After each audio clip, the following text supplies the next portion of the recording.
So another weapon is worship. This is how I fight my battles, right? We've heard that worship song. We're like, that's cool, that's good. There's way more ways to fight battles. And sometimes worship isn't the right weapon to choose, but sometimes it is.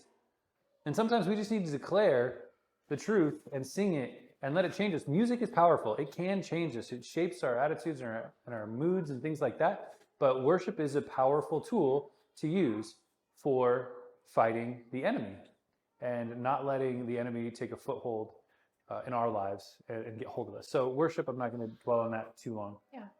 But that's a powerful thing to do. We'll talk about soaking some other time maybe. Yeah. But soaking is a cool one. That's resting in him. Yeah. We talked about having the fruit of the Spirit and having the Spirit be in us and what that looks like. Joshua taught on this verse in Galatians 5. It's kind of skipping a little bit, but 16 and then all the way down to 25, it says, "But I say, walk by the Spirit, and you will not gratify the desires of the flesh. If we live by the Spirit, let us also keep in step with the Spirit." So I love that image of keeping in step with the Spirit. This kind of actually has to do with Battlefield of the Mind as well, because what I wanted to draw our attention to is basically spiritual warfare sometimes can just mean doing the opposite of what your flesh is telling you to do. Mm-hmm. So let's say that you're mad at your husband, and we never get mad at each other. We never at all. Not one time. Not one time. I remember this is something that our mentors told us one time, was that when you're mad, that's the best time to hold hands. Yeah. Right? So that's why you see us holding hands all the time. I'm kidding. I'm totally kidding. So when I'm mad, the warfare that's happening in my heart and mind is, don't touch me. And also, I'm not going to touch him. But that's the warfare that happens, right? You know what I'm talking about. I'm pretty gross, so I get Stop.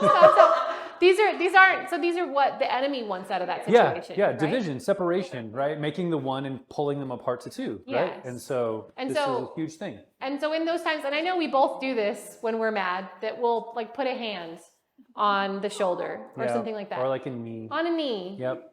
And it's not, and something changes when you go against what the enemy wants you to do. Not even necessarily that you want to do that, but I put my hand there and I'm like, and then a minute later, I'm like, okay. So that can be warfare. Just Yes. doing the opposite of what Yes. that thing wants you to do. Yeah, it says resist the devil and he will flee. Mm-hmm. Right? So we resist what he's doing. Anybody had this one? You're like walking in the grocery store and you feel like I should go pray for that person. Maybe you've had that feeling and maybe you haven't. And your first inclination is suddenly figuring out if oranges are on sale. Right? Right? You're like, oh, I'm supposed to pray? No. Right. So I have taken that as a cue. That's my go. That's my go button. You're supposed to go pray. And then when fear kicks in, it's so awkward. And I don't want to do that. And here I go. Like, I'll just do it. Like, I've used that to be my go button. Mm-hmm. So resist the enemy and he will flee. So that's how you battle. Again, sometimes you partner with the enemy. Whose side are you on, right? And we don't want to partner with the enemy in any aspect, any way, any shape or any form. I'm doing really good over here. The soldier that's doing really good over here, but keeps emailing the battle plans to the enemy, is not doing a good job. Right? Whatever it is, if they're doing a really good job in all these areas, but doing a really bad job in this one, because of negligence or fear or choosing to do those things, to partner, they're not a good soldier.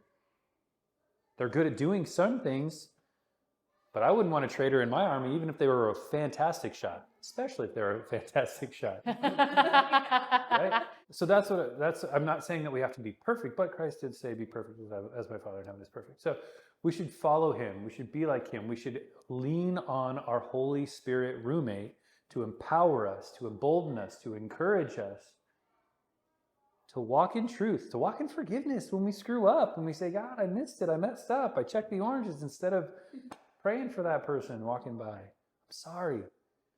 Sometimes he gives us a moment of redemption. We see that person in the checkout line 2 aisles over. Man, that's a convicting moment. Like, oh, well, I miss them. I'll probably never see them again. Oh, there they are. Right? So it's a good opportunity to say, okay, I wasn't obedient before, God, but I'll do it now. And there's a parable about this. There's the 2 sons. Jesus says that the father says, he asked one son, hey, will you go do this thing for me?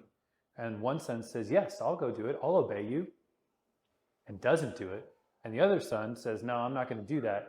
But he goes around and he does it anyway. Which of the 2 sons were obedient? The second one, even though he didn't want to. Right? And again, Old Testament, God says, I desire obedience over sacrifice.